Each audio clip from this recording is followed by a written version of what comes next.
Jason Rzucidlo reporting from the 2010 Ann Arbor Art Fairs. Right now I'm at the South University Art Fair. Stay tuned for interviews with some of the artists right here on AmericaJR.com.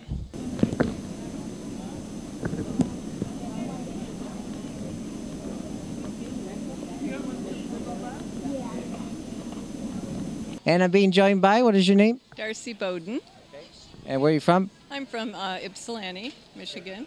So we're here at the Ann Arbor Art Fairs, and can you tell me a little bit about what you got here? Well, my work is done in porcelain clay, a lot of it. I'm saying that I use a torn and wrapping process when I make my work. I roll out thin slabs of porcelain, and then I actually tear it into sheets and roll it around to make forms like this, and they bear a seam where I connect them. So the tearing becomes part of the aesthetic of the work, and they're very, very delicate. They're organic shape, kind of reminiscent of, maybe body parts or bones sometimes. And the clay is sometimes translucent, and I use a dry glaze instead of a runny glaze, which is what a lot of people are used to seeing are the shiny glazes. But for this part of the vessel, I use a dry glaze that has more of an appearance of an alligator skin or something like that. So it crawls rather than runs when it's heated in the kiln. So and I like the effect that it gives. It's kind of leathery and unusual, so it appeals to me. Okay. Now you have various different size pieces here. So how long do you think it takes to make some of these? Ooh, well, it's funny, but in one sitting, these small pieces, I would probably make 5 or 6 of them, and because of the joining technique and the way that goes, I might do 6 in 2 hours, and maybe be ready to move on to something else at the end of that time. Yeah. Now, what would the price range be from the lowest to the highest? Well, I have priced these to sell, and so the lowest, I have things that are $8 and $10, but the highest are in the $60 and $70 range. Okay. So how long have you been doing the art fairs here? This is actually my first year, showing with this group, the Yourist studio group, and I also do printmaking, and I show my work through the River Gallery in Chelsea for that kind of work. So I'm experimenting with clay right now and having lots of fun. Now you're part of the Yourist Studio Gallery. Can you tell me a little bit about that?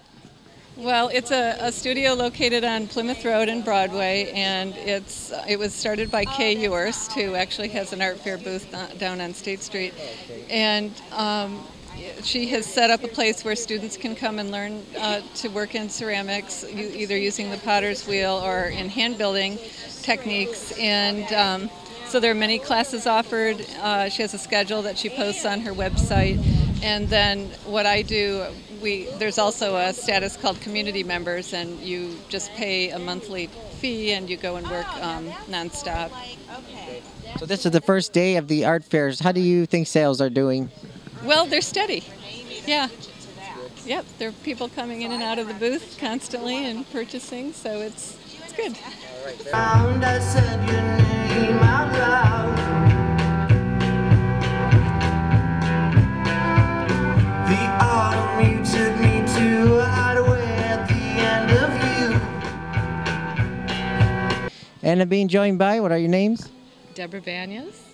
I'm TP Speer. And where are you guys from? We're from Oberlin, Ohio. Okay. All right. Same place. So is this your first time at the Ann Arbor Art Fairs? No, I've been, 20 years? And Terry, 30 About years. 30 years for me. Okay. Mm-hmm. Yeah. Tell me a little bit about your booth and what you're selling here this year. Well, it's a group of work we've developed over about a 20-year period that are an amalgam of our vision and our talents. I'm essentially a graphic artist. My wife is more of a three-dimensional thinker, and so we've put things together and created this sort of strange world of figures that are at once unrealistic and yet have basis in reality that people can interpret in their own particular way. He did a good job. So these are very unique pieces here. You got different sizes and everything. Now, how long do you think it takes to make one of these pieces? Well, we're able to make them in groups. We sort of, have divided the labor up so we can be much more efficient. If we had to start from the beginning and work all the way to the end, they'd be a lot more time consuming and they'd have to be more money. But we have kind of developed ways of being very efficient and making several parts at the same time that are similar, and thus we can keep our prices down. Okay. Speaking of that, now, what would be the price range from the lowest to the highest here? Lowest is about $50. $50, and they run up to about $1,200, something like that. So we're here on the first day of the art fairs. How do you think sales are doing? We're doing well. We actually had a nice start.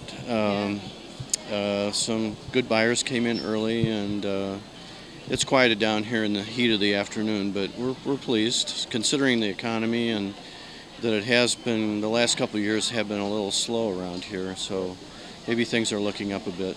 Okay. So what's the next show for you guys after this one? We have one more this year, and that'll be Longs Park in Lancaster, Pennsylvania. Okay. Yeah.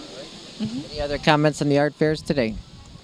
No, it's just We a lot of haven't really fun. Yeah. left our booth much, so I can't really comment on what else is going around.